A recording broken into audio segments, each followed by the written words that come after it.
할렐루야, 반갑습니다. 송기철 장로입니다. 여러분에게 질문 하나를 드려보겠습니다. 매년 1월 1일 새 다이어리를 사시죠. 그리고 올해는 달라질 거야 라고 다짐도 하시죠. 그런데 어떻습니까? 일주일 후에는 어떻게 됐습니까? 그냥 방치되었죠. 이것은 여러분들만의 문제가 아닙니다. 오래전에 저도 그랬습니다. 왜 그럴까요? 의지가 약해서? 아닙니다. 시스템이 없었기 때문입니다. 여러분, 제가 30년 교수 생활과 그리고 25년 넘게 사역하면서 발견한 것이 있습니다. 변화는 저절로 일어나지 않습니다. 의도적인 시스템이 필요합니다. 그런데 대부분의 사람들은 생존하고 있을 뿐입니다. 아침에 일어나서 출근하고 일하고 퇴근하고 잠듭니다. 내일도 모레도 똑같이 반복되는 것이죠. 이것은 삶이 아닙니다. 단지 생존일 뿐입니다. 하지만 하나님은 우리들에게 단순한 생존이 아닌 창조적인 삶을 주셨습니다. 하루하루를 열어보지 않는 선물처럼 기대와 설렘으로 살아가는 삶 말입니다. 저도 처음에는 사역의 영역에만 집중했습니다. 예를 들어 말씀, 치유, 영성훈련, 세미나 등등 많은 일들을 했습니다. 그런데 시간이 지나면서 깨달은 것이 있습니다. 근본적인 삶의 변화를 위해서는 가장 기초적이고 구체적인 습관의 변화가 필요하구나라는 것을 깨닫게 되었습니다. 그 중심에 바로 기록하는 삶이 있었습니다. 이것은 단순한 다이어리가 아닙니다. 이것은 하나님 나라로 들어가는 비밀의 문이기도 합니다. 여러분, 기록하지 않으면 어떻게 될까요?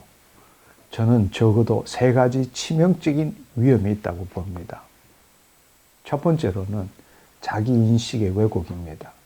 우리는 과거의 경험과 지식에 기반한 자동 사고로 작동합니다. 무슨 일이 일어나면 생각할 겨를도 없이 자동으로 반응하는 것을 우리는 늘 경험합니다. 문제는 이것입니다. 우리는 과거의 경험으로 만든 상상의 이야기, 즉 거짓자에 갇혀 있습니다. 예를 들어서 나는 원래 이런 사람이야. 나는 이런 건 못해. 나한테는 이게 맞지 않아. 수많은 그러한 생각들이 우리 안에서 올라오고 있습니다. 그렇지만 그것은 아닙니다. 이것은 사실이 아닙니다. 과거의 경험이 만든 상상일 뿐입니다. 하지만 여러분이 기록하는 순간 우리의 생각을 머릿속에서 꺼내서 종이 위에 객관화시킵니다. 그때 비로소 진정한 내면을 볼 수 있습니다. 아, 이것은 사실이 아니라 내 상상이고 내 생각이었구나. 이것은 현실이 아니라 과거의 두려움이었구나. 기록은 거짓자에서 참자로 나를 회복시키는 유일한 도구입니다. 두 번째로 위험한 것은 기억의 배신입니다. 여러분, 놀라운 사실을 하나 알려드리겠습니다. 과학자로서 제가 확실히 말씀드리는 것입니다. 우리의 기억은 고정되어 있는 것이 아니라는 것입니다. 뇌과학자들의 연구 결과에 따르면 우리는 기억을 떠올리는 순간의 감정과 상황에 따라 기억의 내용을 바꿉니다. 그리고 그 변화된 내용을 다시 장기 기억으로 저장하게 되죠. 즉, 우리가 기억을 떠올릴 때마다 그 기억은 자신도 알지 못하는 사이에 조금씩 변화되는 것입니다.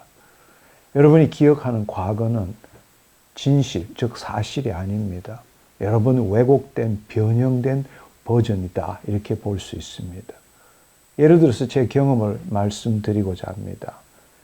기록을 시작하고 난 뒤 몇 개월 후에 1년에 매일매일 기록을 하고 몇 개월 뒤에 과거의 기록을 읽어보면 내 기억과 완전히 다른데 이렇게 일어난 일이었구나.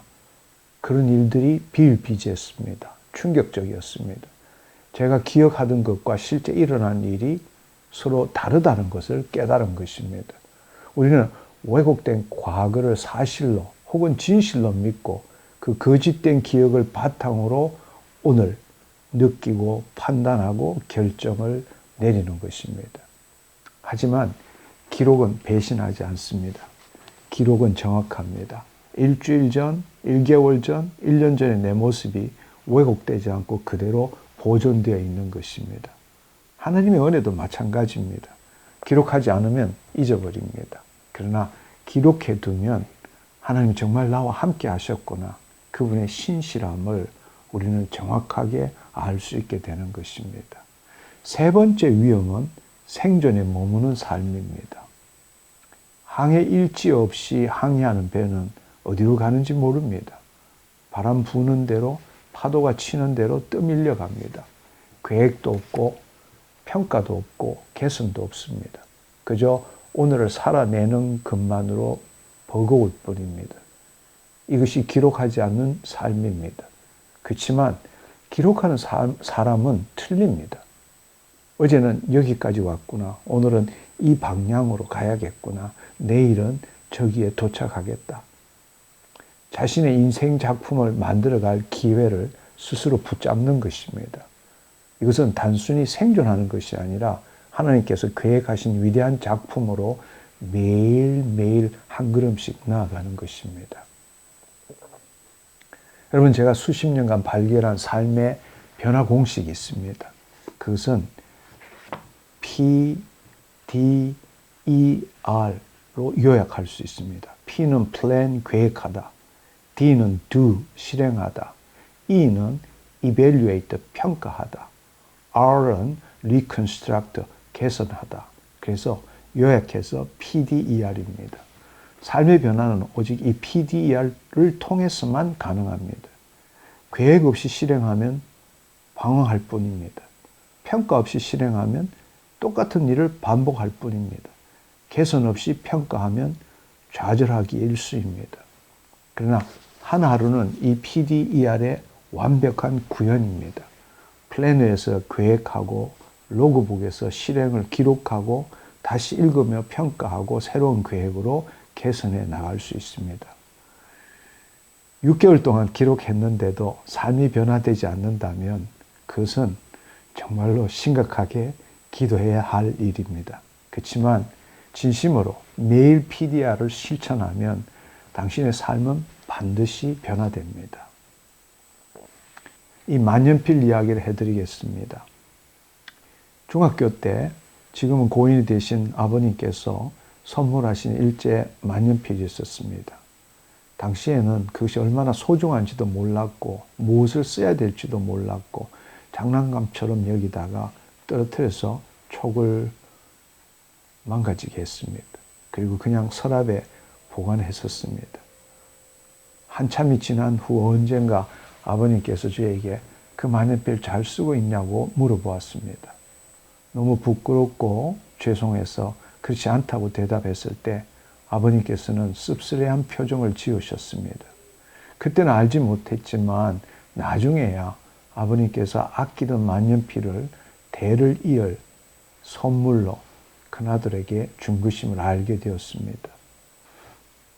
아마 제 기억에 30년 전쯤에 학회를 마치고 공항 면세점에서 어떤 만년필을 보는 순간에 무엇에 홀린 듯 제 마음을 사로잡았습니다. 그 당시로서는 비싼 돈이었지만 구입했습니다. 너무나 과거가 다시 기억이 났고 다시금 만년필로 글을 써야 되겠다라는 생각이 용솟음쳤습니다. 왜 그럴까요? 그때는 글로 나타내고 싶은 내면의 이야기가 너무 많아졌기 때문입니다. 여러분, 만년필을 쓴다라는 것은 참 의미가 있습니다. 왜냐하면 볼펜처럼 그냥 쓸 수 없거든요. 사실 만년필을 쓰기 위해서는 이렇게 열어서 써야 합니다. 여러분, 이것이 굉장히 짧은 순간이지만 뚜껑을 여는 그것은 일종의 의식이기도 합니다. 볼펜 아무 생각 없이 쓰지만 만년필은 반드시 뜸을 들입니다. 이것이 바로 PCD라고 말할 수 있습니다. P는 pause, 멈춘다. C는 confirm, 확인한다. D는 decide, 결정한다는 것입니다. 사실 이 짧은 시간에 만년필의 뚜껑을 여는 이 순간에 자신을 반추하고 마음을 정직하고 온전하게 담을 수 있는 준비를 하는 것입니다. 사실 만년필은 불편합니다. 잉크를 넣어야 하고 청소해야 합니다. 그렇지만 저는 그것이 바로 돌봄이라고 생각합니다. 내 인생 항로를 기록한 이것에 감사를 표하는 시간이기도 하죠. 마치 그 인생을 살아온 내 자신을 돌보는 것과 같습니다. 조용한 시간에 만년필을 쓸 때에 이 만년필을 쓰게 되면 사각사각 하는 소리가 납니다. 이 사각사각 하는 소리와 침묵은 내 영혼이 주님을 찾아가는 발자국 소리와도 같은 것입니다. 주님께서 지혜 보여주시는 것은 주님께서 말씀하시는 것을 감동으로 받아 적는 것은 일종의 아름다운 음악입니다. 새벽마다 만년필을 통해 나를 만나고 주님을 만나는 것이죠. 제가 직접 경험한 것을 또 한 가지 말씀드리겠습니다. 처음엔 업무와 일정 정리를 위해서 기록했습니다. 그런데 점차 하나님께서 주신 은혜, 말씀 구절, 마음의 감동까지 기록하기 시작했습니다. 놀랍게도 기록하는 삶 자체가 또 다른 형태의 기도가 되었습니다. 말로 한 기도는 여러분들도 아시겠지만 잊어버립니다. 그렇지만 기록한 기도는 잊히지 않습니다. 그리고 더 놀라운 것은 기록으로 내면을 종이에 끄집어내니까 제 사고와 판단이 얼마나 과거 경험과 상상에 갇혀 있었는지를 발견하게 되었습니다. 머릿속에만 있을 때는 논리적 해결책을 찾기 어려웠습니다. 그렇지만 손으로 적어 외부로 끄집어내는 순간에 객관화가 일어난 것입니다. 기록이라는 거울로 있는 그들의 자신을 대면하게 되는 것입니다. 그리고 로그 힐링을 경험할 수 있습니다. 불필요한 망상과 염려가 사라지는 것이죠. 기록은 심신을 안정화시키고 객관적 현실에 발을 딛게 하는 가장 강력한 치유 방법입니다. 뇌와 마음이 자기의 생각으로 가득 차면 하나님께서 주시는 것을 받아낼 수가 없습니다. 그렇지만 기록으로 불필요한 묶임에서 벗어나면 성령님의 자연스러운 계시의 흐름, 즉 그분의 감동을 쉽게 받을 수 있게 됩니다.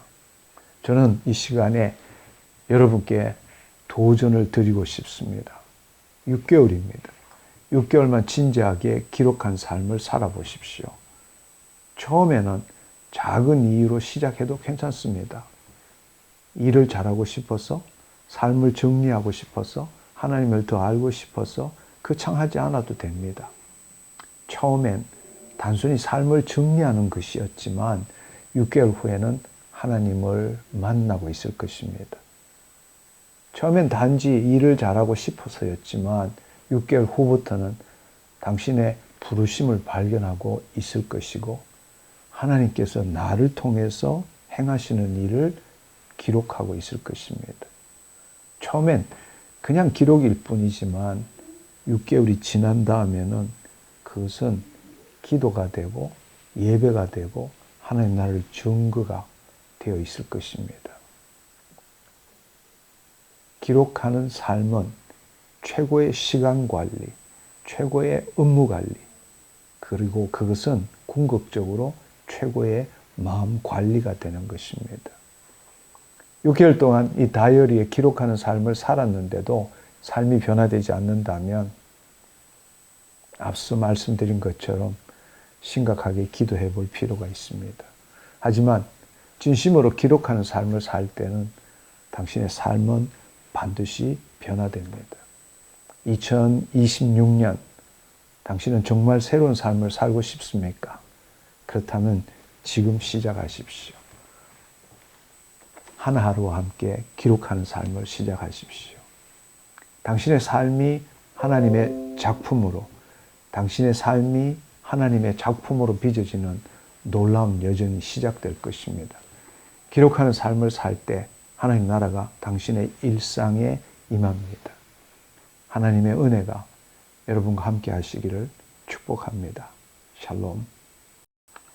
할렐루야. 반갑습니다. 송기철 장로입니다. 레오나르도 다빈치, 벤자민 플랭클린, 존 웨슬리, 이 사람들의 공통점이 뭘까요? 천재? 아닙니다. 특별한 재능? 그것도 아닙니다. 이들의 공통점은 평생 기록하는 삶을 살았다는 것입니다. 오늘은 여러분께 위대한 사람들이 왜 기록했는지, 그리고 그 기록이 어떻게 그들을 위대하게 만들었는지에 대해서 함께 알아보고자 합니다. 성경. 여러분, 이 성경은 무엇입니까? 바로 기록입니다. 성경은 하나님의 역사를 기록한 책입니다. 출애굽기 17장 14절을 보면 여호와께서 모세에게 이르시되 이것을 기록하여 책에 넣어라고 말하고 있습니다. 하나님께서 직접 기록을 명령하신 것이죠. 왜 그랬을까요? 말로만 전하면 잊어버리기 때문입니다. 왜곡되기 때문입니다. 하나님의 역사를 정확히 후대에 전하기 위해 반드시 기록이 필요했습니다. 에레미야 30장 2절도 마찬가지입니다. 내가 너에게 이른 모든 말을 책에 기록하라. 선지자들의 예언이 기록으로 보존되었습니다. 기록하지 않았다면 우리는 하나님의 말씀을 알 수 없었을 것입니다. 요한복음 20장 31절 사도 요한이 복음서를 기록한 이유를 말하고 있습니다. 이것을 기록하면 너희로 예수께서 하나님의 아들 그리스도이심을 믿게 하려 함이라. 기록의 목적이 무엇입니까? 바로 믿음의 전수입니다. 여러분의 기록도 마찬가지입니다. 당신의 삶 속에서 경험한 하나님의 신실하심을 후대에 전하는 것입니다. 만약 성경이 기록되지 않았다면 우리는 하나님의 구원 역사를 알 수 없었을 것입니다. 당신의 삶도 마찬가지입니다. 기록하지 않으면 하나님께서 당신을 통해서 행하신 일들이 모두 사라지는 것입니다. 당신의 삶도 하나님의 살아계심을 증거하는 기록이 되어야 합니다. 이제 역사 속 인물들을 살펴보도록 하겠습니다. 제가 제일 좋아하는 레오나르도 다빈치. 이분은 7,000페이지가 넘는 노트를 남겼습니다. 관찰한 것, 떠오르는 아이디어, 스케치, 모든 것을 기록했습니다. 여러분, 이 책 내용을 보면 이 책 내용에는 수많은 그림들이 있습니다. 새의 날개를 관찰한 기록, 비행 기계 설계, 이 글을 보면 인체 해부학 연구 기록이 궁극적으로는 모나리자의 미소를 그리는데도 사용되었습니다. 기록은 그의 창의성의 원천이었습니다. 그는 천재였습니까? 물론 그렇게 말할 수도 있겠죠. 그러나 저는 그는 기록하는 사람이었다, 이렇게 말하고 싶습니다. 또 다른 예는 벤자민 플랭클린을 들 수 있습니다. 이분은 매일 13가지 덕목을 점검하고 기록했습니다. 절제, 침묵, 질서, 결단, 매일 아침 이렇게 물었습니다. What good shall I do this day? 오늘 나는 무슨 선한 일을 할 것인가? 그리고 저녁에는 이렇게 물었습니다. What good have I done today? 오늘 나는 무슨 선한 일을 했는가? 이것이 자기 개선의 도구로서의 기록입니다. 그가 위대한 정치가, 외교관, 또 과학자가 된 것은 타고난 재능 때문만은 아닙니다. 매일 자신을 점검하고 기록했기 때문입니다. 요한 웨슬리를 들어볼까요? 이분은 66년간 매일 일기를 기록했습니다. 66년입니다. 무엇을 기록했을까요? 첫째, 매일의 영적 상태. 오늘 나는 하나님과 교제했는가? 둘째는 설교 내용입니다. 오늘 나는 어떤 말씀을 전했는가? 셋째, 만남의 의미입니다. 오늘 만난 사람들을 통해 하나님은 무엇을 가르치셨는가? 이것은 단순한 일기가 아니었습니다. 하나님과의 교제 기록이었습니다. 그리고 이것이 감리교 부흥의 영적 동력이 된 것입니다. 만약 기록하지 않았다면 그 부흥은 일어나지 않았을 것입니다. 여러분도 잘 아는 한 소녀의 이야기를 하겠습니다. 안네 프랑크. 13세 생일 선물로 받은 일기장에 키티라는 이름을 붙였습니다. 유대인 박해 속에서 숨어 지내는 동안 그녀는 자신의 이야기를 기록했습니다. 만약 그녀가 그 일기를 쓰지 않았다면 우리는 2차 세계대전의 참상을 이렇게 생생하게 알 수 없었을 것입니다. 한 소녀의 기록이 역사의 증인이 되었습니다. 당신의 기록도 마찬가지입니다. 지금은 사소해 보이지만 하나님 나라 역사를 증거하는 귀한 기록이 될 것입니다.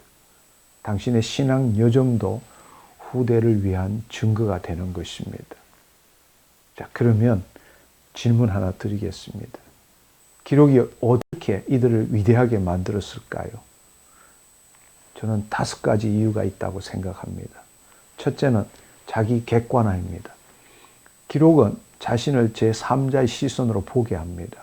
머릿속에 있을 때는 주관적이죠. 그렇지만 종이에 쓰는 순간 객관적으로 보게 되는 것입니다. 아, 내가 이렇게 생각하고 있었구나. 이것은 사실이 아니라 내 감정이었구나. 거짓자에서 참자로 나를 회복시키는 것입니다. 두 번째로는 패턴의 발견입니다. 벤자민 플랭클린이 그랬습니다. 매일 기록하니 자신의 성공과 실패의 패턴이 보였습니다. 이럴 때는 나는 잘 되는구나. 이럴 때는 나는 실패하는구나. 그래서 같은 실수를 반복하지 않았습니다. 기록하지 않으면 평생 동일한 실수를 반복하게 마련입니다. 세 번째로는 영감의 축적입니다. 다빈치를 생각해 보십시오. 순간의 영감을 놓치지 않고 기록했습니다. 창작자들에게 물어봅니다. 어디서 영감을 받으세요? 어떤 분은 하늘에서 주어진 것이다. 이렇게 말하기도 합니다. 어떤 분은 모든 것에서 나는 영감을 받습니다. 라고 말하기도 합니다. 처음에는 무슨 말인지 몰랐습니다. 그러나 기록을 하면 그것이 무슨 뜻인지 알게 됩니다. 사실 영감은 정말 모든 순간에 모든 곳에서 일어나고 있습니다. 하나님께서 우리에게 말씀하시는 것이죠. 근데 문제는 우리가 그것을 붙들 수 있는 그러한 마음의 상태도 또 그것을 붙들 수 있는 기회도 주지 않았을 뿐입니다. 성령님의 감동도 마찬가지입니다.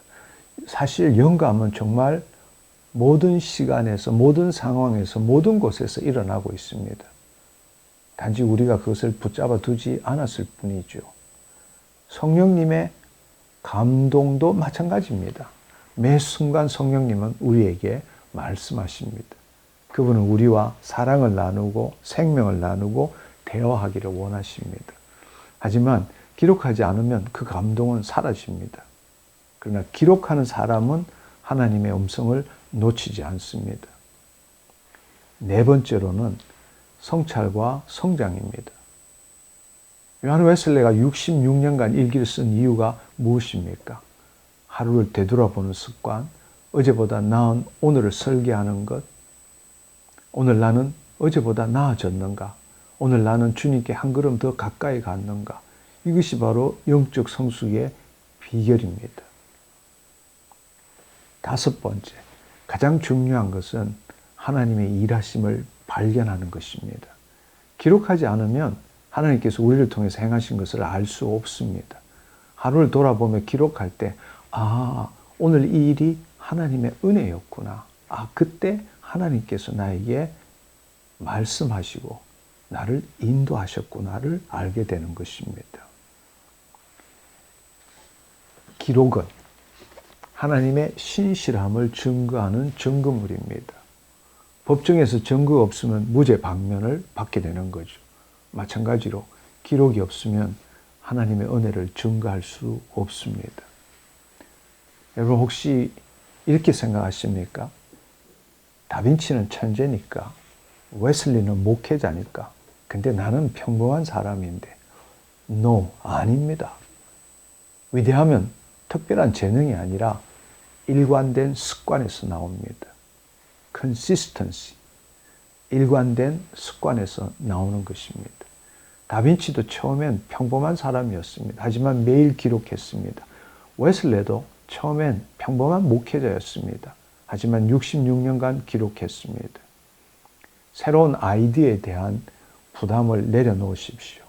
세상에 완전히 새로운 것은 없습니다. 모든 창작물은 전에 있던 것들의 모방이고 재창조입니다. 문제는 그 재료들이 어디에 있느냐인 것입니다. 바로 당신의 기록 속에 있습니다. 하나님께서 당신에게 주신 은혜, 당신이 경험한 하나님의 신실하심, 그것이 바로 당신만의 독특한 재료인 것입니다. 그렇다면 어떻게 시작할까요? 하루는 역사 속 위대한 기록자들의 지혜를 담은 시스템입니다. 다빈치처럼 관찰하고 기록하십시오. 플랭클린처럼 자신을 점검하십시오. 요한 웨슬레처럼 하나님과 교제하십시오. 플래너는 계획합니다. 오늘 나는 무슨 선한 일을 할 것인가? 이 다이어리를, 이 하루 오거나이저를 보면 플래너에서는 계획합니다. 오늘 나는 무슨 선한 일을 할 것인가? 한편 로고북에서는 기록합니다. 오늘 나는 무슨 선한 일을 했는가? 오늘 하나님께서 나를 어떻게 인도하셨는가? 그리고 이 안에 있는 3단 검색 시스템으로 과거 일을 쉽게 찾을 수 있습니다. 1개월 전에 하나님께 드린 기도, 오늘 응답되었구나. 이런 발견들이 매일매일 일어나게 됩니다. 여러분께 말씀드립니다. 당신도 역사를 만들 수 있습니다. 당신도 위대한 기록자가 될 수 있습니다. 다빈치가 되어야 한다는 것이 아닙니다. 요한 웨슬리가 되어야 한다는 것이 아닙니다. 하나님께서 계획하신 바로 당신이 되는 것입니다. 그리고 그 여정을 기록하는 것입니다. 저도 30년 정도 과학자로 살면서 수많은 실험 노트를 써봤습니다. 또 25년 넘게 사역하면서 수많은 일지를 썼습니다. 만약에 그 기록들이 없었다면 제가 쓴 많은 책들, 또 제가 설교하는 많은 내용들, 연구한 수많은 논문들 존재하지 않았을 것입니다. 이제 당신 차례입니다.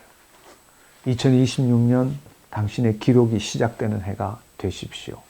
10년 후, 20년 후 당신의 자녀들이 물을 것입니다. 아빠, 엄마, 그때 어떻게 그 어려움을 이겨냈어요? 정말 그때는 당신이 당신의 노트를 꺼내 들면서 이렇게 펼쳐 보이며 여기 있단다. 하나님께서 우리와 함께 하신 모든 순간이 바로 이 기록 안에 있어. 위대한 기록자의 여정이 오늘부터 시작됩니다. 하루와 함께 당신의 역사를 기록하십시오. 하나님의 은혜가 여러분과 함께 하시기를 축복합니다. 샬롬. 할렐루야, 반갑습니다. 성기철 장로입니다. 기록하는 삶이 왜 중요한가? 단순히 좋은 습관이기 때문이 아닙니다. 이것은 당신의 뇌를 바꾸고 당신의 혼을 깨우고 당신의 인생을 혁명적으로 변화시키기 때문입니다.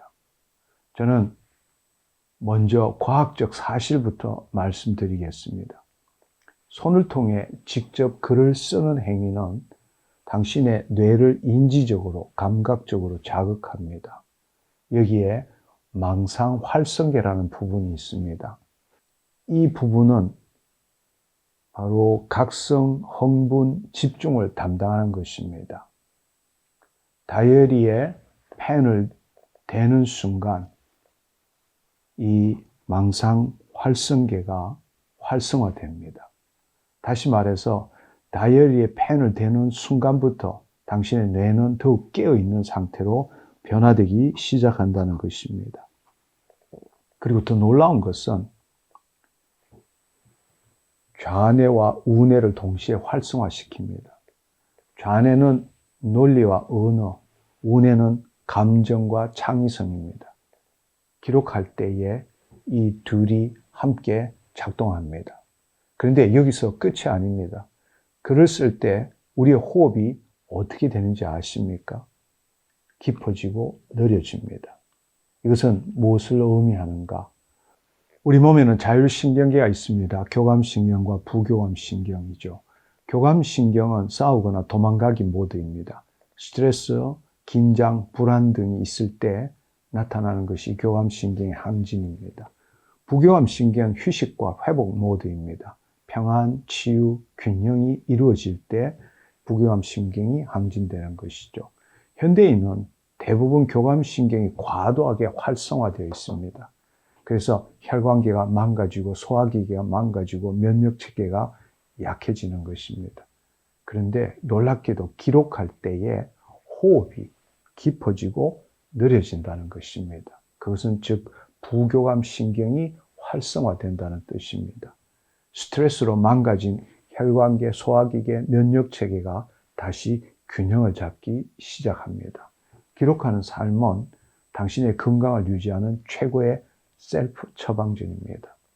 돈 안 들이고 심신의 건강을 지키는 가장 좋은 방법입니다.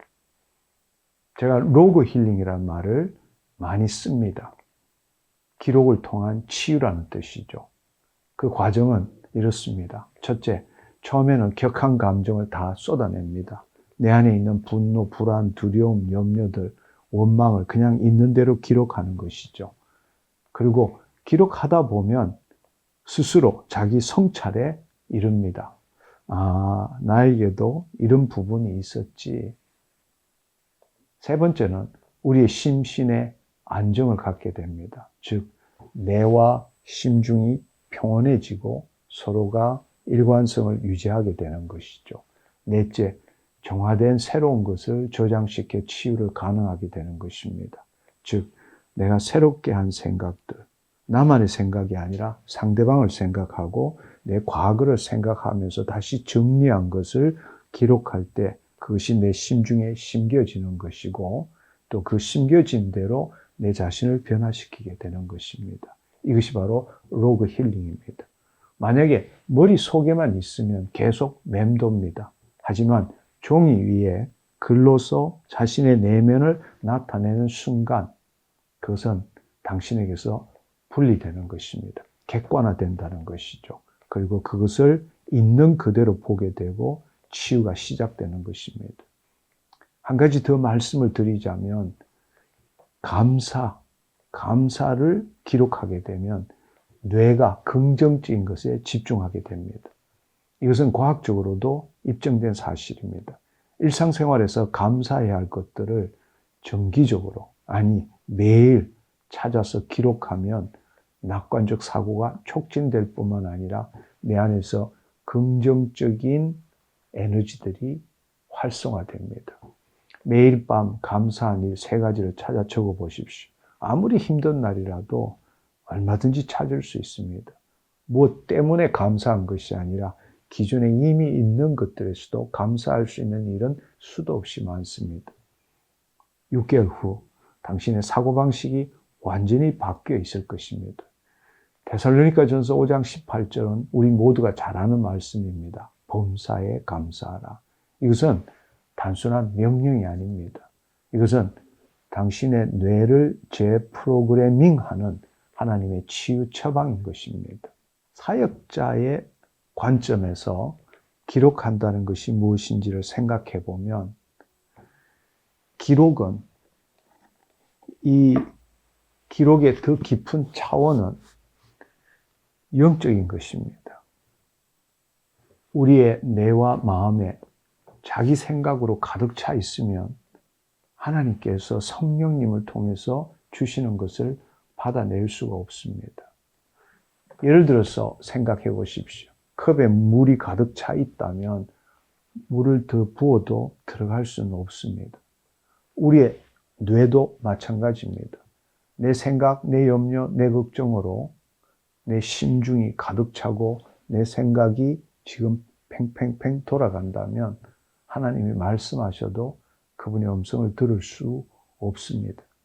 그런데 기록을 통해서 불필요한 마음의 묶임에서 벗어나고 자신의 뇌와 마음의 활동을 내려놓게 될 때는 우리 영 안에 계신 성령님께서 우리에게 주시는 자연스러운 성령의 계시적 흐름을, 즉 그 감동을 쉽게 받을 수 있게 되는 것입니다. 기록은 우리의 혼을 깨웁니다. 하나님의 그 음성에 민감하게 만드는 것이죠. 제가 발견한 놀라운 것이 있습니다. 기록은 하나님과 온전한 교제를 하는데 절대적으로 필요합니다. 그래서 흔히들 하나님과 깊은 교제를 하는 사람들은 저널링 한다고 말하죠. 바로 하나님과 대화한 것을 또 하나님께서 나를 통해서 이루신 것을 늘 기록하는 훈련입니다. 단순히 무릎 꿇고 기도하는 것뿐만 아니라 기록하는 삶 자체가 또 다른 형태의 기도인 것입니다. 말로 한 기도는 잊어버립니다. 하지만 기록한 기도는 결코 잊히지 않습니다. 한번 생각해 보십시오. 1개월 전 하나님께 드린 기도 기억할 수 있습니까? 그렇지만 여러분이 기록을 해놨다면 그것을 다시 돌아볼 때에 우리가 기억하지 못했지만 주님께서 그 일에 대해서 어떻게 응답했는지를 우리는 분명히 볼 수 있게 되는 것입니다. 하나님이 정말 살아계시구나. 하나님 정말 내 기도를 들으셨구나. 이것이 기록하는 기도의 능력입니다. 기록한다는 것은 내 생각을 쓰는 것도 있지만 그 차원을 넘어서는 것입니다. 하나님께서 나를 통해서 행하신 일을, 나에게 말씀하신 것들을 기록하는 것입니다. 하루를 돌아보며 기록할 때, 오늘 이 일이 하나님의 은혜였구나. 우리는 알게 되고 하나님께서 나를 통해서 이 일을 행하셨구나. 우리는 그것을 알 수 있게 되는 것입니다. 기록하지 않으면 하나님이 나를 통해서 일하시는 것, 하나님이 나를 통해서 나타나시는 것, 우리는 알 수 없습니다. 기록할 때 하나님의 신실하심을 우리는 분명히 확인할 수 있게 되는 것입니다. 좀 더 실질적인 이야기를 해보겠습니다. 과학자들은 두뇌 외에 장을 제2의 뇌라고 말합니다. 왜냐하면 장에도 신경세포가 많아서 독립적으로 의사결정을 한다는 것이죠. 그런데 저는 이렇게 말하고 싶습니다. 기록한 노트가 바로 제3의 뇌이자 외부 두뇌라는 것입니다.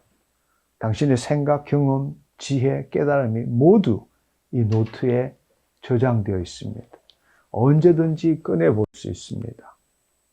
검색란을 사용하면 이 안에 어디에 무슨 이야기가 있는지를 쉽게 알 수 있습니다. 이것은 제3의 뇌입니다. 역설적으로 이야기를 하겠습니다. 젊을 때는 기억하기 위해서 기록합니다. 하지만 나이가 들수록, 하나님과 교제하기를 원하면 원할수록 잊어버리기 위해서 기록하게 됩니다. 무슨 뜻입니까? 아이디어나 영감이 떠오르면 우리의 뇌는 계속 그것을 붙들고 생각하고 또 그것대로 이루어내려고 합니다. 잊어버리면 안 돼, 잊어버리면 안 돼, 기억해야 돼. 바로 이것이 스트레스가 아니고 무엇입니까? 그런데 즉시 기록하면 어떻게 됩니까? 그 순간 그것을 붙잡아 두려는 압박감에서 벗어나는 것이죠. 현재 일에 자유롭게 집중할 수 있는 진정한 자유를 얻게 되는 것입니다. 기록은 당신을 자유롭게 합니다. 세상의 문제들은 어디서 검색합니까? 네이버, 구글, 챗 GPT 등등등. 그렇다면 당신에 대한 질문은 어디서 검색합니까? 자신의 삶을 기록한 노트는 바로 자신의 두뇌와 마음의 검색 포털 사이트인 것입니다. 일주일 전에 나는 무엇을 기도했지? 검색합니다. 지난달 하나님께서 주신 말씀은 뭐였지? 검색합니다. 그때 기도한 것, 이것이었구나. 언제 응답받았지? 그것들을 우리는 이 노트를 통해서 발견하게 되는 것입니다. 하루의 3단 검색 시스템은 바로 이것을 위한 것입니다. 당신의 영적 여정을 검색하고 하나님의 신실하심을 확인하는 나만의 포털 사이트입니다. 하루하루 생존하는 삶을 넘어 라이프 스타일을 변화시키기 위해서는 무엇이 필요합니까? 이전에 말씀드린 PDER, Plan, 계획, Do, 실행, Evaluate, 평가, Reconstruct, 개선입니다. 이것이 계속적으로 이루어져야 합니다. 이 선순환 구조를 계속적으로 유지하고 어제보다 더 나은 삶을 살기 위해서는 기록이 필수적입니다. 기록 없이는 PDER이 불가능합니다. PDER 없이는 성장이 불가능합니다. 여러분께 실용적인 팁을 드리겠습니다. 꾸준히 일기를 쓰는 비결이 무엇일까요?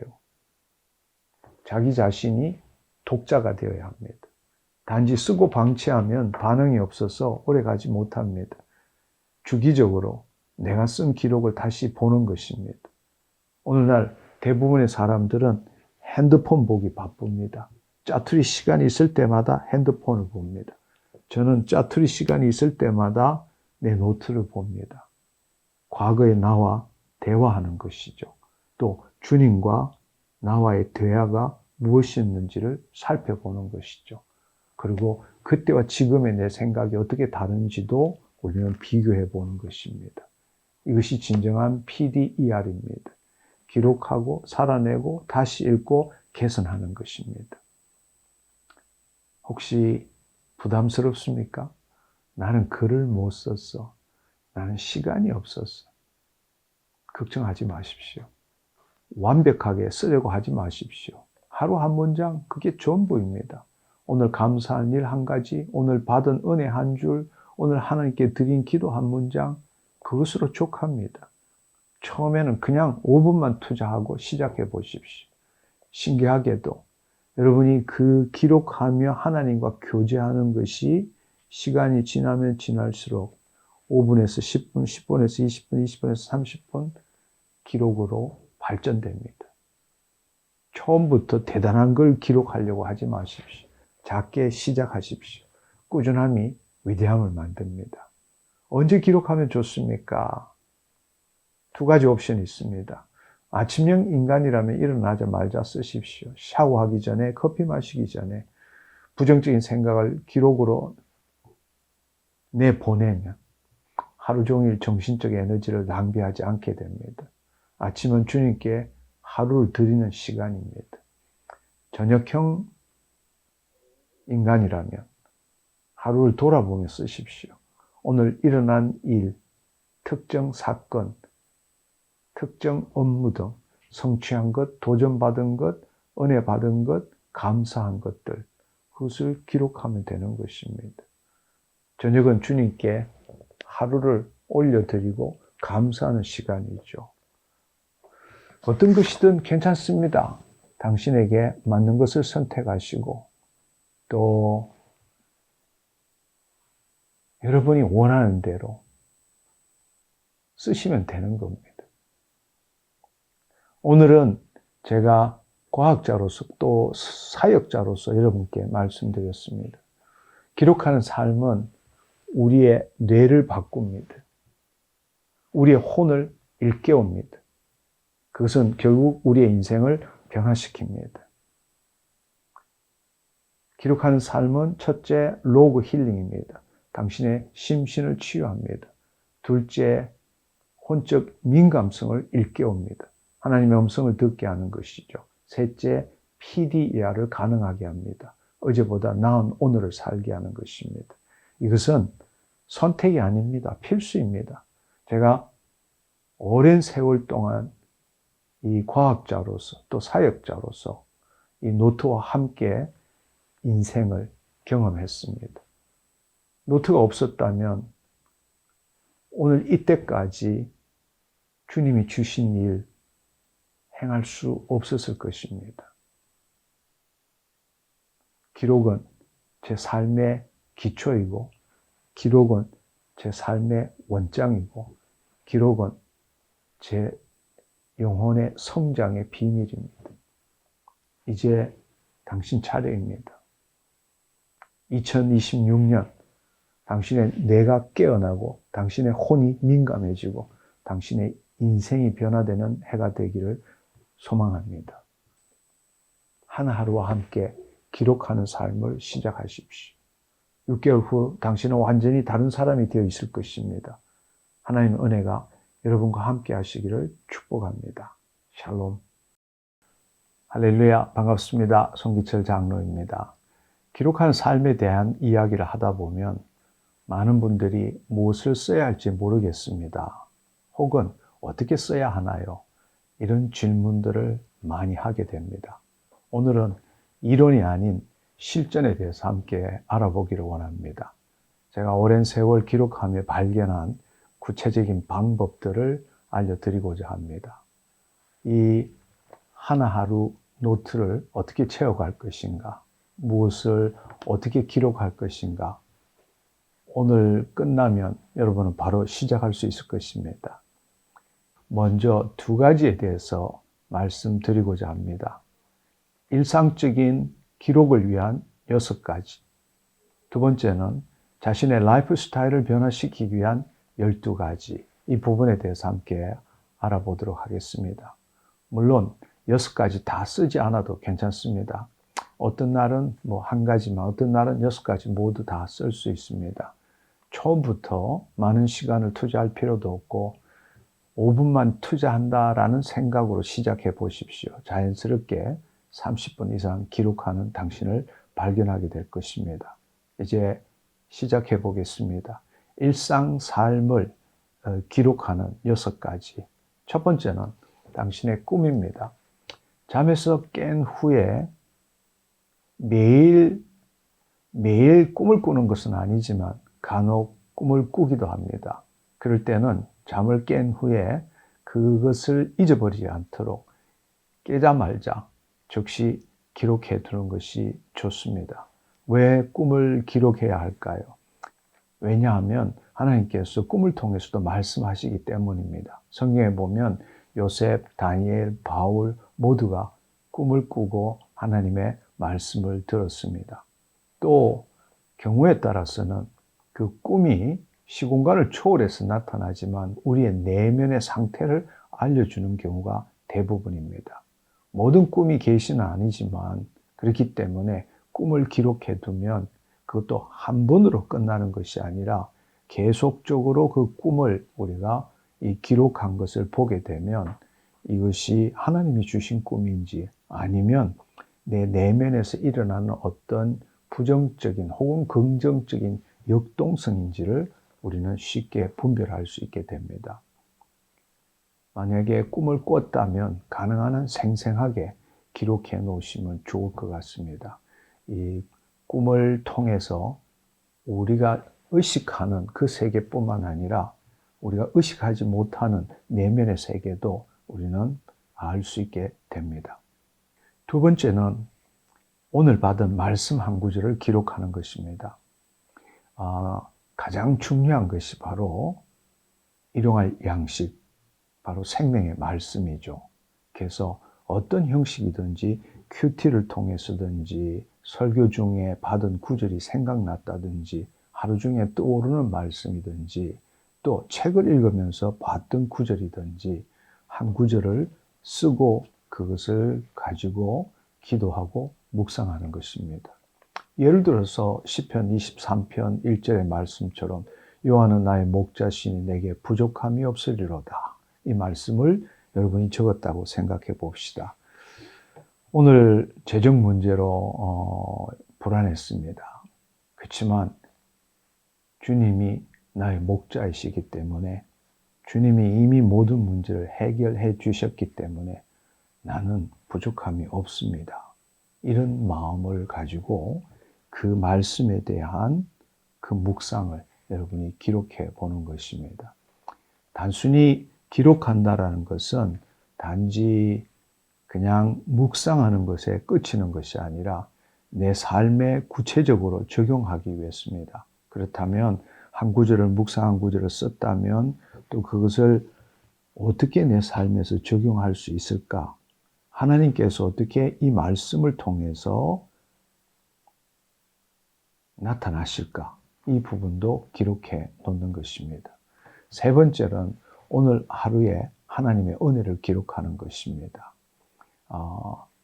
어떤 사람은 nothing special, 특별한 일이 없는데요? 이렇게 생각할지 모릅니다. 아니요, 그렇지 않습니다. 일상의 평범한 삶 속에서도 하나님의 은혜를 얼마든지 발견할 수 있습니다. 사실은 모든 것이 하나님의 은혜고 감사죠. 우리가 어떤 특별한 일이 있을 때만이 은혜고 감사라고 생각하지만 사실 우리가 살아가는 그 자체 모든 것이 감사고 은혜입니다. 어떤 면으로 내가 원하는 방식대로 되지 않았지만 그것을 통해서도 우리가 은혜를 나누는 것이 얼마나 많은지 모릅니다.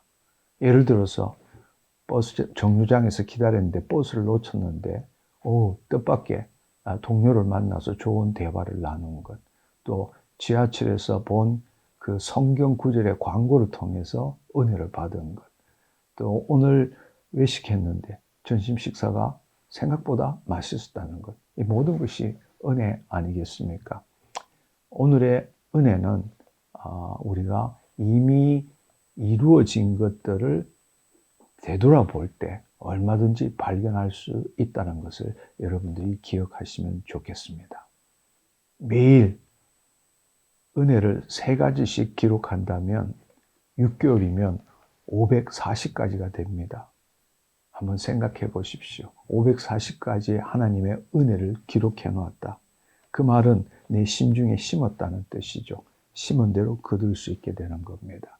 그렇게 되면 여러분의 심중 안에 들어있는 경험과 지식들이 계속적으로 바뀌어 나갈 것이고 그 결과로서 당신의 사고방식도 완전히 바뀌게 될 것입니다.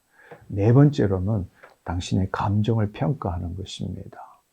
긍정적인 감정과 부정적인 감정, 그것 무엇이든 간에 솔직하게 기록해 보십시오. 하나님 앞에서 거짓말할 필요는 없습니다. 그리고 이 노트는 누구에게 보여주는 노트가 아니라 내 내면을 드러내는 노트입니다. 그렇기 때문에 거짓말 없이 숨김 없이 기록할 수 있습니다. 5번째는 용서해야 할 일을 적는 것입니다. 오늘 누구를 판단했습니까? 혹은 또 누구를 미워했습니까? 누구를 정죄했습니까? 여러분, 기록을 통해서 정확하게 기록하면서 그 사실에 대해서 기록하면서 여러분의 내면을 나타내 보시면 놀랍게도 기록을 하면서 정화가 이루어집니다. 사실은 우리가 다른 사람에 대해서 판단하고 정죄하지만 내 내면은 보지 않고 상대방을 본 것이죠. 그러나 내가 그를 통해서 기록할 때는 그 사람이 그렇게 했지만 나에게도 이런 문제가 있었구나. 그 사람에 대한 것뿐만 아니라 내 내면도 함께 볼 수 있기 때문에 그것이 우리 자신을 정화시키는데 엄청난 도움이 된다는 것입니다. 그리고 또 내가 실수한 것도 내가 용서를 구해야겠구나. 이것을 우리가 알 수도 있고, 또 나도 과거에는 똑같은 실수를 했었는데 내가 왜 그를 정죄했을까? 그러지 말았어야 되는데, 결국에는 기록하다 보면 마음의 정화가 일어난다는 것입니다. 결국 기록한다라는 것은 자신의 내면을 있는 그대로 쏟아내지만 그것을 통해서 자신을 성찰하게 되고 결국에는 용서하게 되고 자신의 묶임을 풀어내게 되고 그 심중을 정화시키는 일을 하게 된다는 것입니다. 기록은 우리의 심중을 치유하는 것입니다. 여섯 번째로 내가 할 일을 계획하는 것입니다. 예를 들자면 저는 주로 많이 쓰는 것이 이 로그북의 제일 앞에 체크박스를 만듭니다. 네모 칸을 만드는 거죠. 그래서 언제라도 내가 해야 될 일을 기록합니다. 그리고 한 일에 대해서는 체크를 하는 것이죠. 사실 체크박스를 통해서 기록하는 것이 자신의 마음을 비우는데 또 실수 없이 모든 일들을 해나가는데 가장 좋은 방법입니다. 그래서 혹자는 체크박스가 인생을 바꾼다 이렇게 이야기하기도 합니다. 저는 언제나 누구하고 대화할 때도 또 전화 통화를 할 때도 반드시 체크박스를 하고 한 일에 대해서 기록하고 해야 될 일들에서 기억합니다. 과거의 일도 미래의 일도 모든 것들을 하지 못한 것들에 대해서 확인해야 되는 것들에 대해서는 체크박스를 통해서 나중에 그 문제를 해결하게 되는 것입니다. 이 로그북은 플래너와 연동해서 사용합니다. 사실 이 플래너는 큰 그림, 연간, 월간, 주간, 그리고 하루에 대해서 계획하는 것이죠. 그리고 이 로그북은 하루의 일상에 대한 세부적인 실행에 대해서 기록하는 것입니다. 이미 말씀드린 PDER의 시작입니다. 다시 한번 여러분 생각해 보십시오.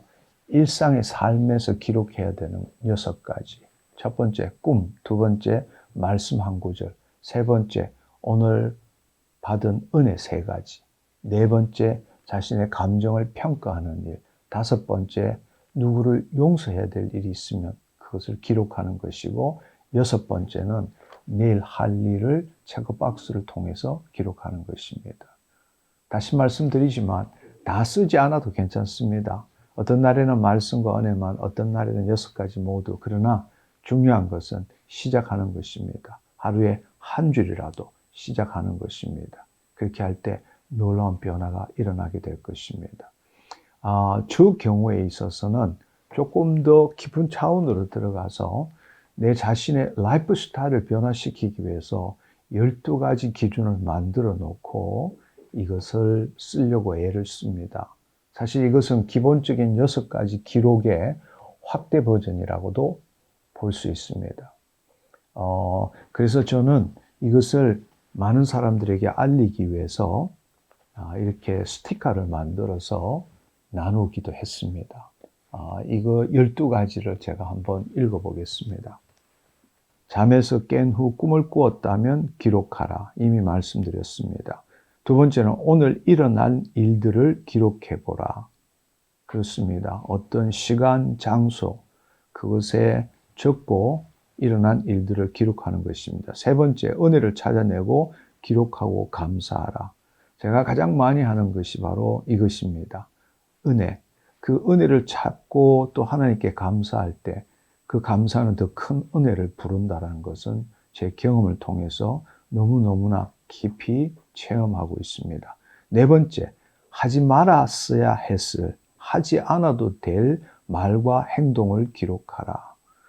하루를 되돌아볼 때는 사실 무엇을 얼마나 많이 했는가 보다도 제 경우에 있어서는 하지 말았어야 했을 일들, 하지 말았어야 될 말들을 한 것이 더 문제라는 것을 알게 되었습니다.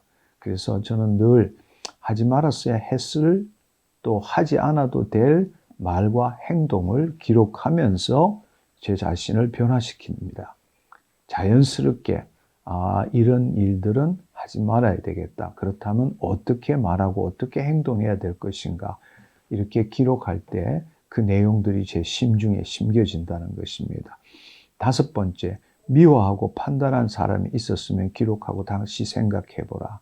이미 말씀드린 것처럼 미워하고 판단했다는 것은 그 사람에 대한 이야기지만 실제로는 내 심중에 심은 거죠.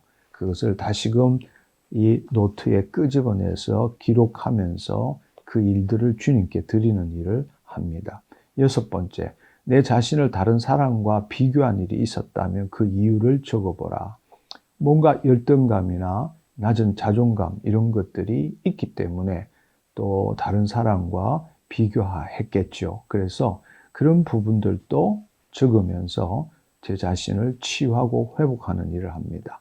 일곱 번째, 과거와 미래의 생각에 묶여 있었는지를 되돌아보고 기록하라.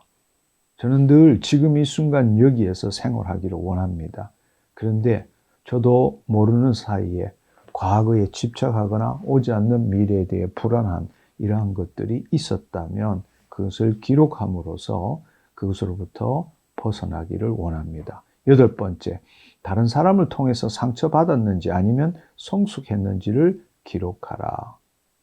반면교사도 있고 거지한테도 배울 것이 있고 그렇죠. 그래서 어떤 경우에는 상처받았지만 저는 그것을 통해서 그 상처를 이제는 오히려 성숙할 수 있는 자료로 삼기 위해서 기록합니다. 아홉 번째, 주위의 사람을 통제하려는 생각을 얼마나 자주 했는지를 생각하고 기록하라.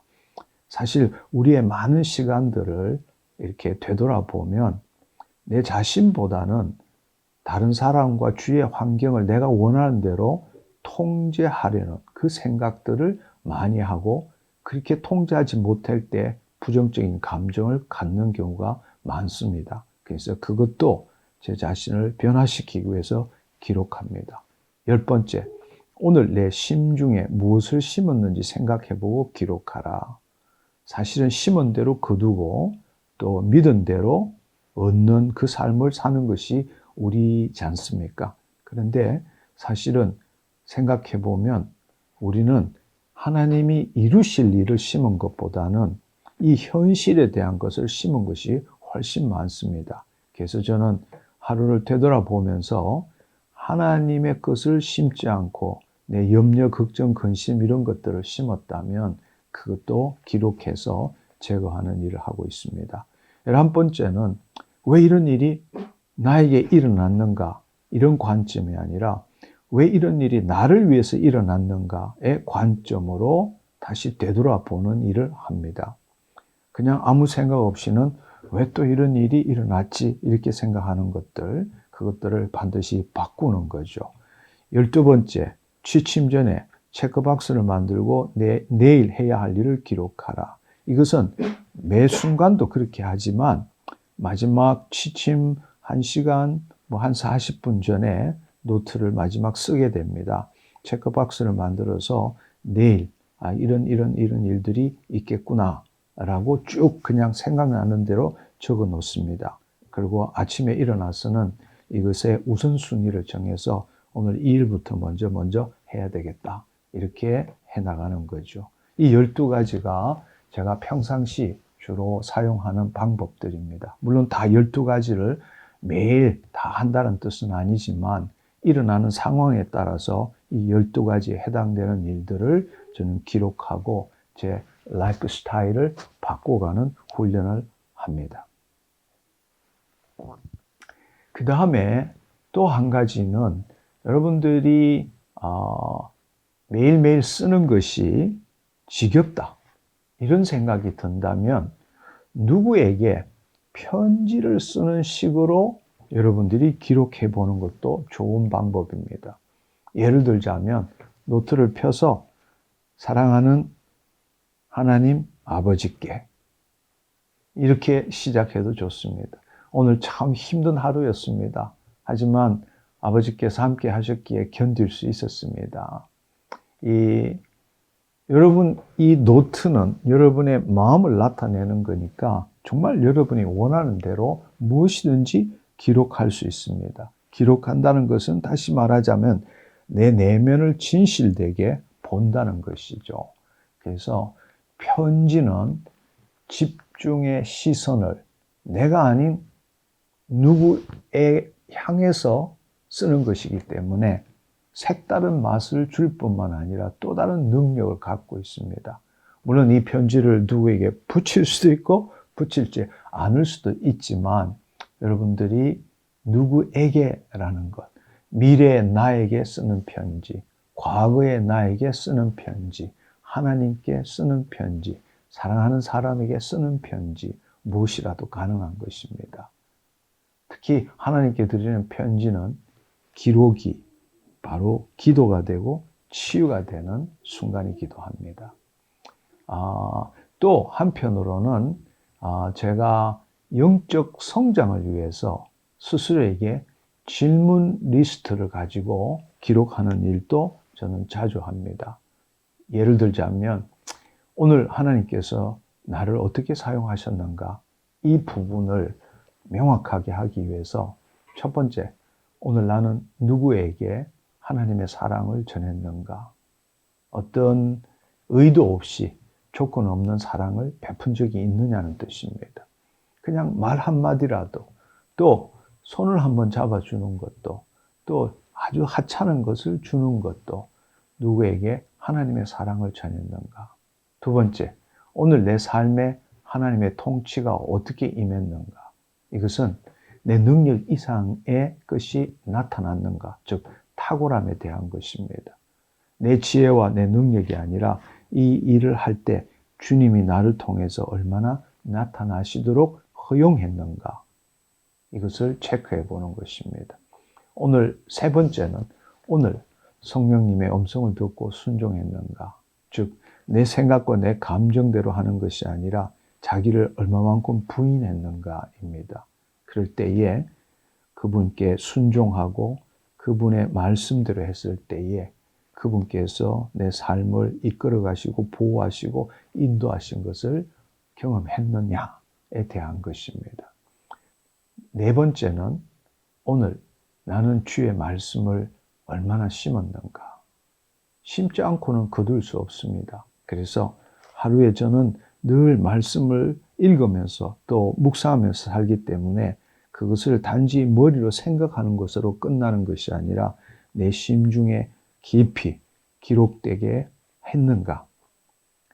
이 마리아가 주의 계집종이 주의 말씀대로 내게 이루어지이다. 이 일을 이루기 위해서입니다. 마지막에는 오늘 나는 주님께 얼마나 많이 질문했는가? 사람들은 이것을 잘 이해를 못합니다.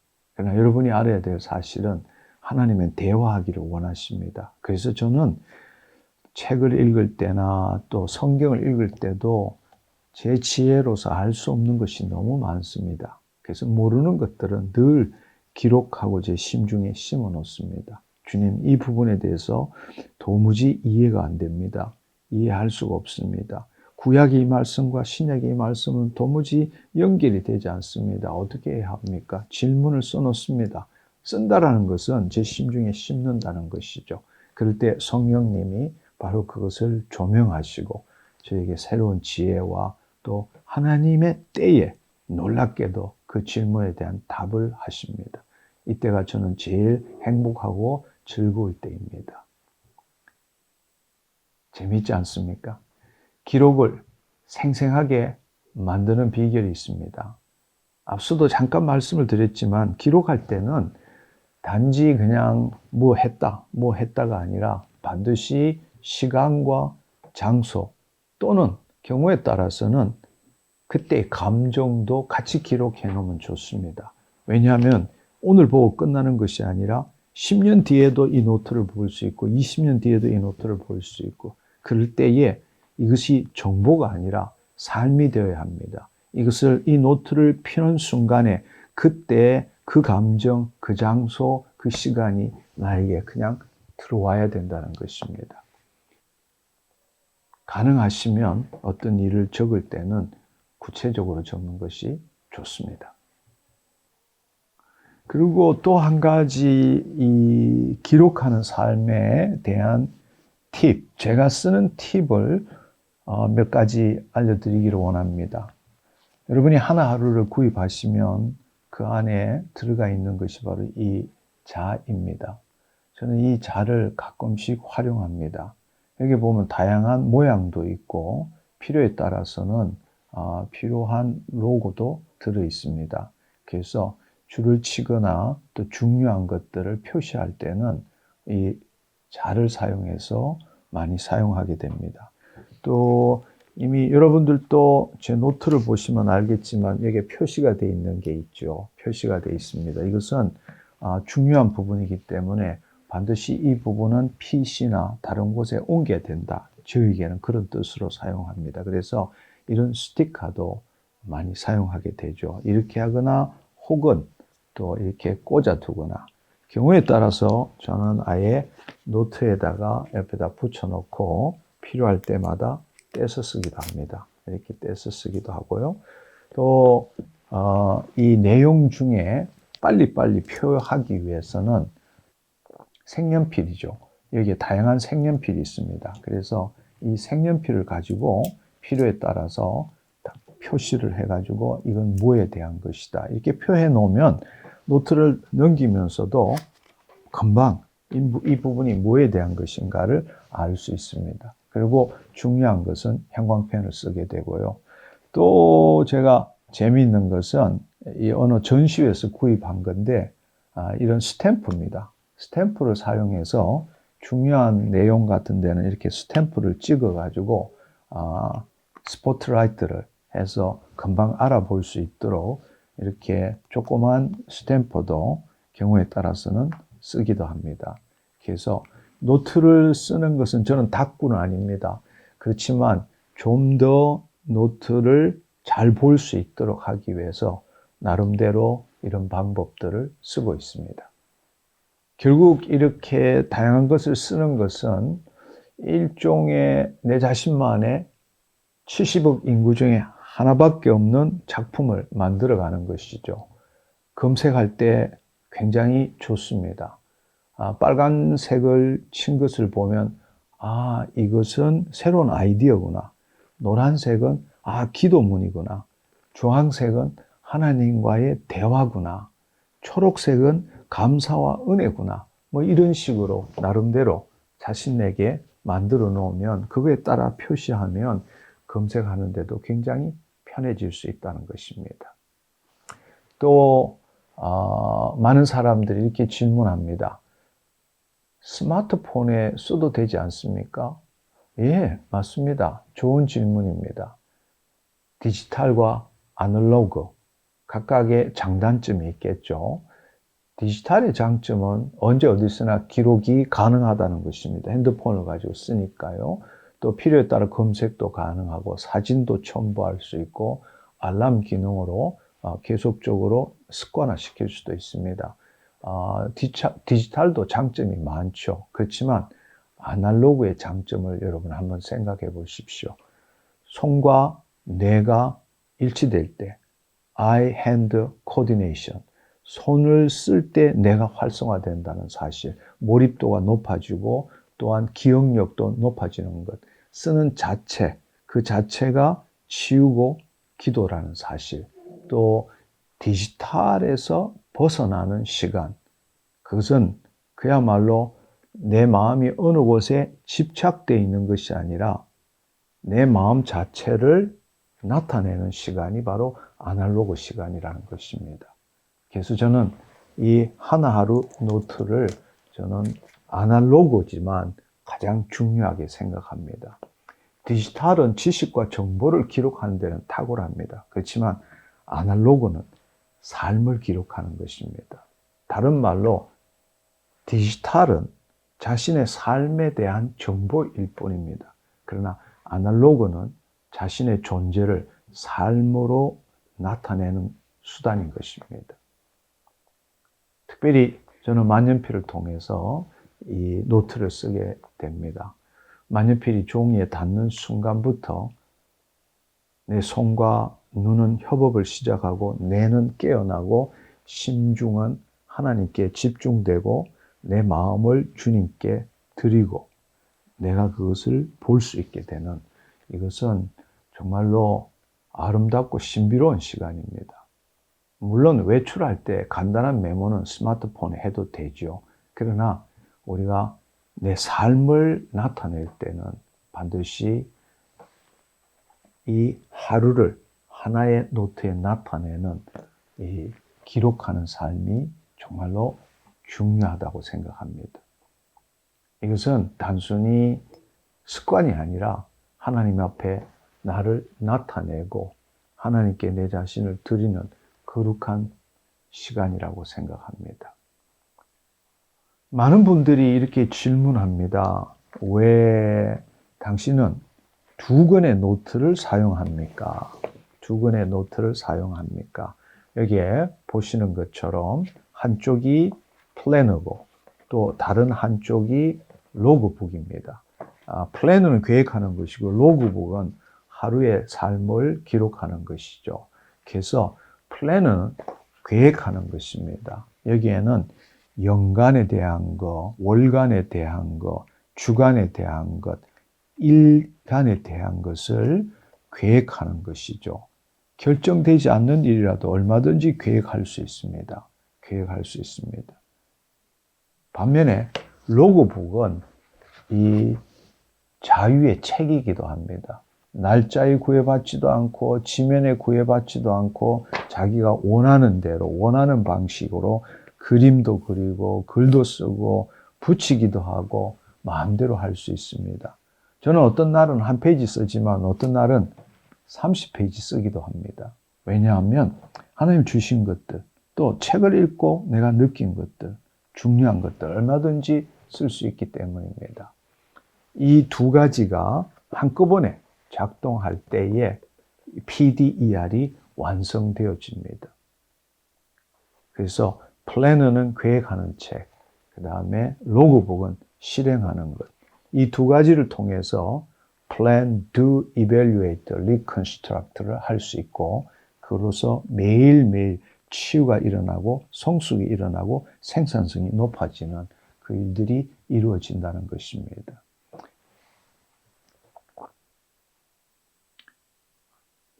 오늘 많은 것들을 함께 나누었습니다. 첫 번째는 일상적으로 무엇을 기록할 것인가 6가지에 대해서 나누었습니다. 또 라이프 스타일을 변화시키기 위해서 12가지를 기록하는 것도 함께 알아봤습니다. 자신의 영적 성장을 위해서 5가지 질문이 뭔가 그것에 대해서도 알아보았습니다. 그리고 또 제가 노트를 어떻게 활용하느냐, 스티커를 사용한다, 색연필을 활용한다, 또 도장을 찍는다, 또 이 좌를 사용한다, 이런 이야기, 또 노트를 좀 더 재미있고 또 효과적으로 쓰기 위해서 포스트잇을 사용하거나 또 툴바를 사용하거나 또 색연필을 사용하거나 형광펜을 사용하거나 도장을 사용하는 이 부분에 대해서도 함께 알아봤습니다. 노트한다는 것에 대해서 부담을 갖지 마십시오. 또 많은 걸 써야 된다, 잘 써야 된다. 아니요, 그렇지 않습니다. 여러분, 단 5분만이라도 시작해 보십시오. 이것은 기도고 묵상이고 내 자신과의 대화이고 하나님과의 대화입니다. 오늘 이 시간에 저는 오랫동안 노트하면서 제 나름대로 이렇게 사용하는 방법들을 여러분들에게 소개해 드렸습니다. 이제 여러분의 차례입니다. 오늘 밤 노트를 시작하십시오.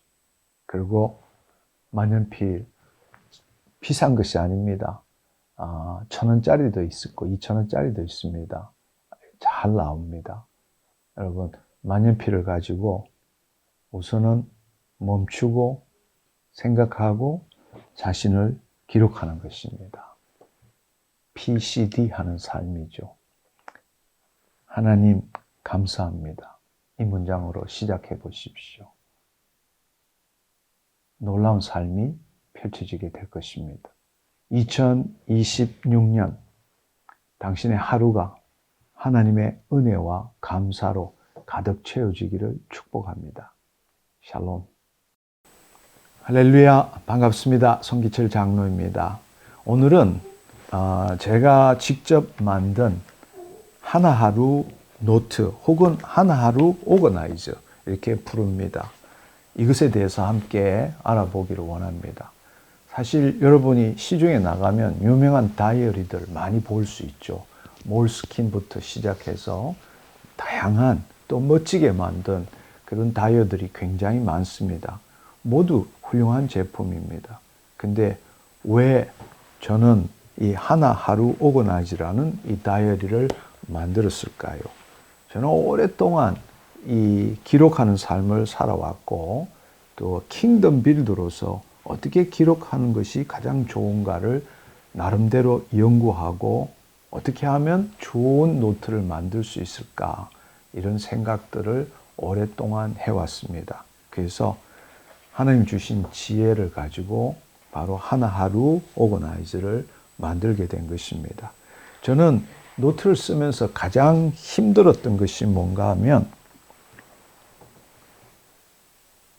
직장 노트, 취미 노트, 교회 노트 이렇게 나누는 것은 좋지 않다고 생각합니다. 그래서 제가 만들고자 했던 노트는 뭔가 하면 하나님의 하루를 하나의 노트에 다 기록하는 노트를 만들고 싶었습니다. 두 번째로는 대부분의 노트는 아예 그냥 무지이거나 계획 없이 그냥 자기가 쓰는 그런 노트이거나 아니면 지면에 제약이 있어서 하루를 한 페이지에 쓸 수밖에 없는 노트가 대부분입니다.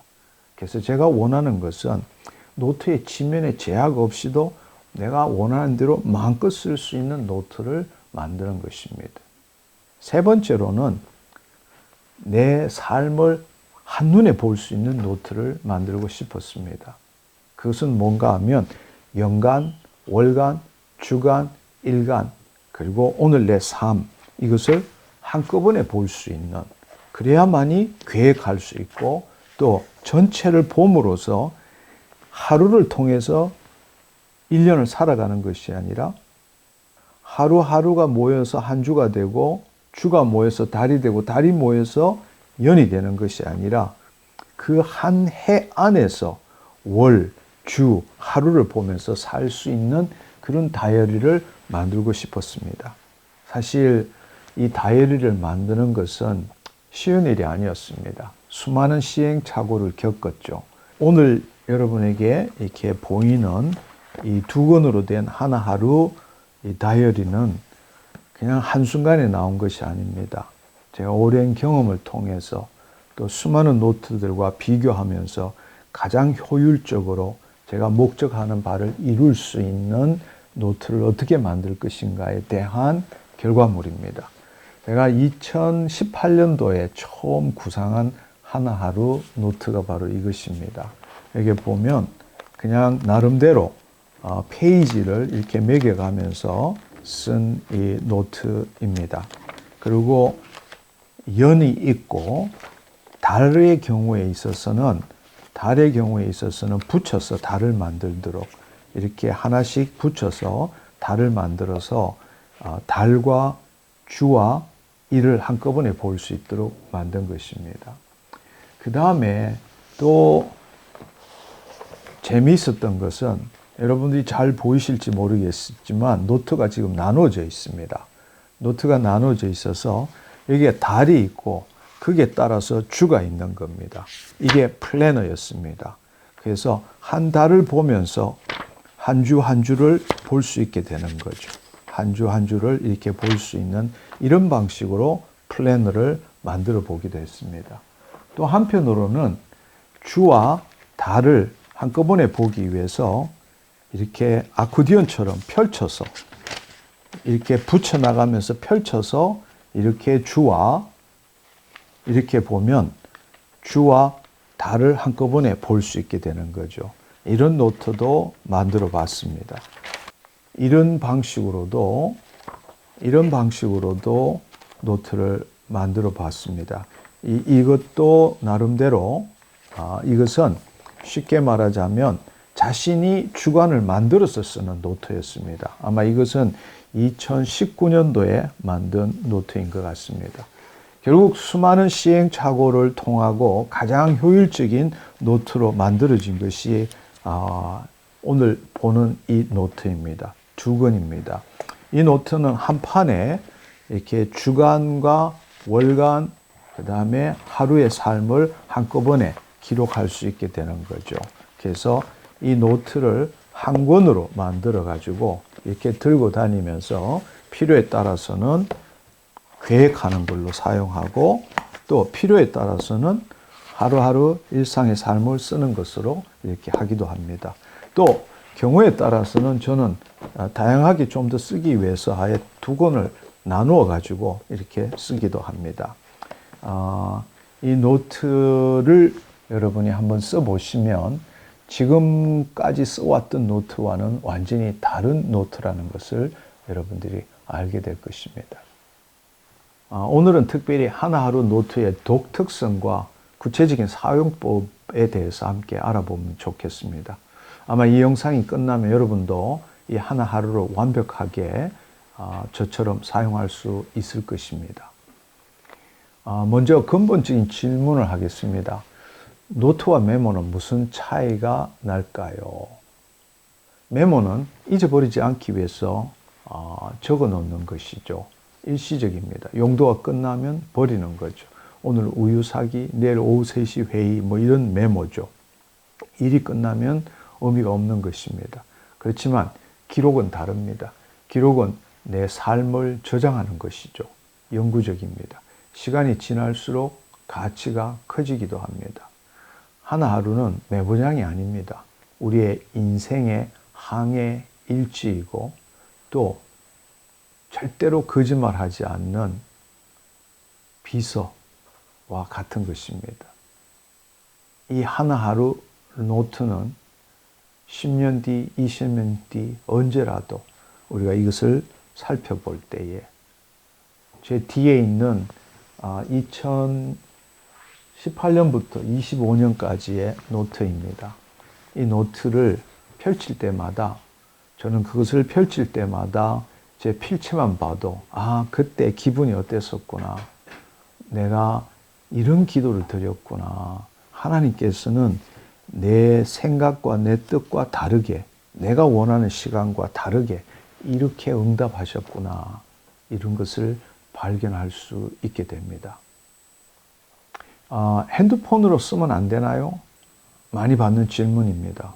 물론입니다. 핸드폰을 얼마든지 사용할 수 있습니다. 그렇지만 핸드폰으로는 계획할 수 없습니다. 확정된 내용만 기록할 수 있습니다. 예를 들어서 3주 후 세미나를 준비한다고 생각해 보십시오. 우리는 역산으로 시간을 계획해서 그것을 준비해야 합니다. 3주 후에 세미나라면 2주 후에는 자료를 완성해야 되고, 1주 후에는 리허설을 해야 되고, 오늘 아웃라인을 대충적으로 적어야 합니다. 사실 이러한 계획을 하려면 한눈에 보는 노트가 필요합니다. 핸드폰 화면으로는 불가능합니다. 그리고 한꺼번에 볼 수 없습니다. 한 화면에 하루만 보입니다. 그렇지만 노트를 펼쳐보면 노트는 한 달도 볼 수 있고 1년도 볼 수 있습니다. 다시 말씀드리지만 핸드폰은 지식과 정보만을 기록하는 것입니다. 그러나 노트는 삶을 기록하는 것입니다. 모든 일에는 반드시 원장이 있어야 한다고 저는 주장합니다. 회사에도 원장이 있고 은행에도 원장이 있듯이 내 인생에도 반드시 원장이 있어야 합니다. 이 노트, 하나하루 노트의 로그북이 바로 우리 인생의 원장입니다. 그래서 저는 늘 세 가지를 함께 씁니다. 하나는 하나하루 다이어리, 두 번째로는 핸드폰, 세 번째는 PC입니다. 그래서 원장의 모든 것들을 기록하고 결정된 일은 핸드폰에다가 스케줄에다가 옮깁니다. 그리고 이 원장에서 제가 표시해 놓은 이 중요한 부분에 표시해 놓은 것들은 반드시 PC에, 저녁에 PC에다가 옮겨서 이 내용을 다시 자세하게 풀어서 그리고 갈무리를 해 둡니다. 그리고 필요할 때 다시 찾아서 쓰게 되는 것이죠. 사실 저에게도 잃어버린 3년이 있었습니다. 2010년 중후반이라고 생각됩니다. 태블릿이 처음 나왔을 때 너무나 편하게 보였습니다. 그래서 저는 이제는 노트가 필요 없겠구나. 모든 것을 여기에 정리하면 되겠구나. 그래서 저는 노트 쓰는 대신에 이 태블릿에 필요한 내용을 쓰려고 엄청 노력했습니다. 이 아날로그에서 디지털로 바꾸는 것도 힘들었지만 사실 이 디지털에다가 내 삶 전부를 쓴다라는 것이 너무 괴로웠습니다. 그렇지만 썼었죠. 근데 결론은 뭔가 3년이 지나고 난 다음에 결국 되돌아보면 정보는 각 디렉토리에 남았지만 예를 들자면 회의록, 일정, 메모 이런 거는 남아 있습니다. 그런데 삶도, 인생도, 생활도, 생명도, 즉 라이프는 없어져 버린 것입니다. 지금 생각해도 너무나 아쉽습니다. 그래서 저는 그것을 잃어버린 3년이라고 생각합니다. 원장이 없어진 것이니까요.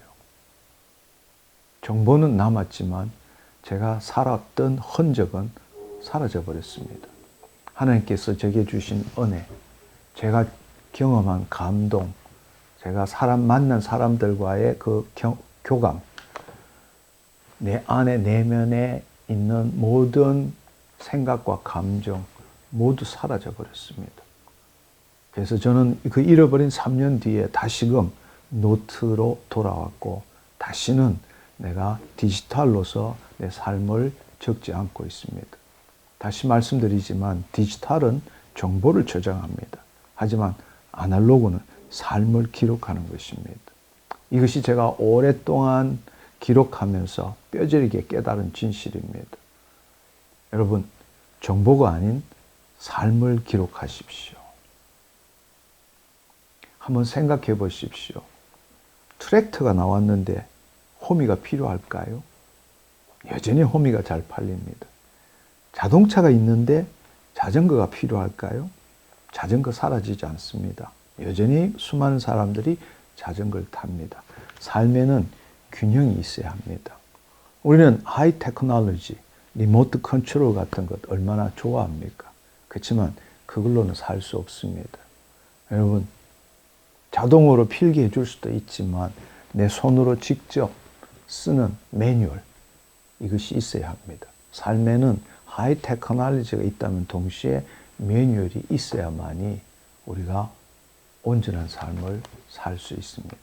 우리는 하루 종일 컴퓨터 혹은 이런 태블릿으로 살고 있죠. 그렇지만 이 삶의 일부분, 노트에 자기 손으로 자기의 마음을 드러내는 그 글을 쓰는 것이 반드시 필요합니다. 이것이 또 다른 나의 영적인 뇌를 깨우고 내 심중을 안정시키고 내 삶을 온전하게 드러내서 내가 보고 하나님이 보시고 새로운 삶을 살 수 있게 되는 것입니다. 기록하는 삶은 단순히 기록이 아니라 기도고 치유의 시간입니다. 이제 하나하루 만에 독특성에 대해서 하나씩 알아보기를 원합니다. 일반 다이어리는 어떻게 만들어져 있습니까? 1월 1일, 1월 2일 이미 페이지도 매겨져 있고 날짜도 매겨져 있습니다. 하루 관리를 통해서 1년 관리를 하는 방식으로 있습니다. 한마디로 말하자면 나무는 보지만 숲을 보지 못하는 것과 비슷하죠. 그렇지만 하루의 다이어리는 역발상입니다. 1년의 계획, 1년의 관리 속에서 하루를 관리하는 것입니다. 숲을 먼저 보고 그 속에서 나무를 보는 그런 방식이죠. 1년 12개월이 한꺼번에 한눈에 보입니다. 우리는 이 플래너를 통해 가지고 1년 계획도 세우고 1년 계획도 세우고 또 월 계획도 세우고 주 계획도 세우고 반복되는 일도 정리해 놓을 수 있습니다. 결국에는 큰 그림 속에서 나는 오늘 어떻게 살고 있지? 이것을 우리가 볼 수도 있고 기록할 수도 있는 것이 하나하루 다이어리라는 사실입니다. 이것이 첫 번째 독특성입니다. 그리고 우리가 또 한 가지 중요한 것은 저는 1년에 대충 1200에서 1500페이지를 기록하는 것 같습니다. 그런데 수많은 일들을 하나의 노트에 기록하다 보니까 문제는 검색이 가장 어렵습니다. 내가 써놓기는 맞는데 그 정보가 어디에 있기는 있는데 도대체 어디에 있는가? 이것을 찾아내는 것이 가장 큰 문제입니다. 그래서 이 하나하루 다이어리에는 3가지의 검색 기능이 있습니다. 저는 첫 번째로는 이 로그북에 기록을 하면서 이것은 앞으로 다시 확인해야 될 일이다. 또 이런 일은 주기적으로 일어나는 일이다. 이런 부분에 대해서는 반드시 앞에 이 로그북 앞에 보면 검색이 있습니다. 여기에 검색이라는 것이 있는데 이 검색에서 기록해 놓습니다. 항목별로 적어 놓고 이런 내용은 언제 날짜에 페이지 몇 페이지에 있다. 이렇게 적어 놓습니다. 그리고 좀 더 어떤 중요한 일을 해 나갈 때는 이 안에 두 번째 이 플래너에도 검색이 있습니다. 플래너의 뒤쪽에 보면 검색 인덱스가 따로 있습니다. 이 검색에는 여기 보면 단기 프로젝트 검색이라는 부분이 있습니다. 그래서 이 로그북은 1년이면 저는 대충 8권 내지 10권을 쓰기 때문에 이 내용들을 다 찾기가 힘듭니다. 그래서 1년을 볼 수 있는 검색이 바로 플래너에 있다는 것입니다. 그래서 여기도 이게 단기 프로젝트 명이고 이게 로그북 권수 몇 페이지 이렇게 해서 검색하는 것입니다. 그리고 또 마지막에는 이 플래너는 연중 검색, 연간 프로젝트 계획표가 있습니다. 그래서 1년 전체를 나타낼 때는 연간으로, 그 다음에 대충 월간, 기간이 좀 긴 거는 플래너에 있는 프로젝트 검색으로, 로그북 안에 있는 것은 바로 여기에 있는 항목을 통해서, 인덱스를 통해서 검색란에다가 적어 놓는 것입니다. 그러면 제가 기억하면서 무슨 내용을 어디에 써놨지 이럴 때는 이 로그북에 있는 검색부터 찾아보게 됩니다. 그러면 그때 어떤 것이 있었다, 몇 페이지를 찾게 되고 좀 더 큰 부분은 플래너에서 찾게 되는 것이죠. 제가 하나하루를 쓰면서 가장 편리하게 사용하는 것은 바로 이런 방법입니다. 앞으로 몇 주 뒤에 뭘 하겠다 이러면은 저는 그 일을 시작하는 순간부터 이 빈 공간에 계획표를 합니다. 그리고 제가 계획해 나가고 이 일을 디자인해 나가는데 대충 몇 페이지가 소요될까 생각해서 몇 페이지를 그냥 떼놓습니다. 떼놓고 그 다음에 그 뒤에 다시 이어서 쓰게 되죠. 이 페이지만큼은 바로 그 계획을 위해서 할애한 페이지입니다. 그래서 오늘 또 생각날 때 적고 3주 뒤에 세미나가 있지만 계속 시간이 지남에 따라 하나님 주신 아이디어 새로운 것들은 이 떼놓은 이 페이지 안에서 쓰고 그리기도 하고 나름대로 계획도 합니다. 이 페이지는 반드시 앞에 검색란에 검색에다가 표를 해놔 놓죠.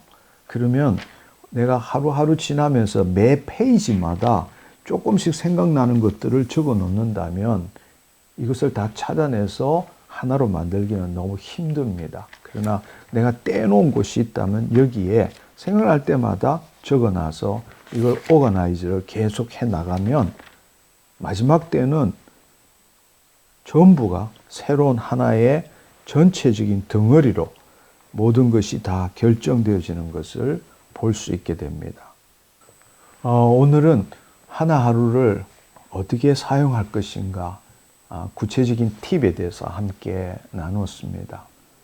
2026년 하나하루 다이어리를 가지고 킹덤 빌드의 새로운 삶을 살았으면 좋겠습니다. 사랑하고 축복합니다. 샬롬.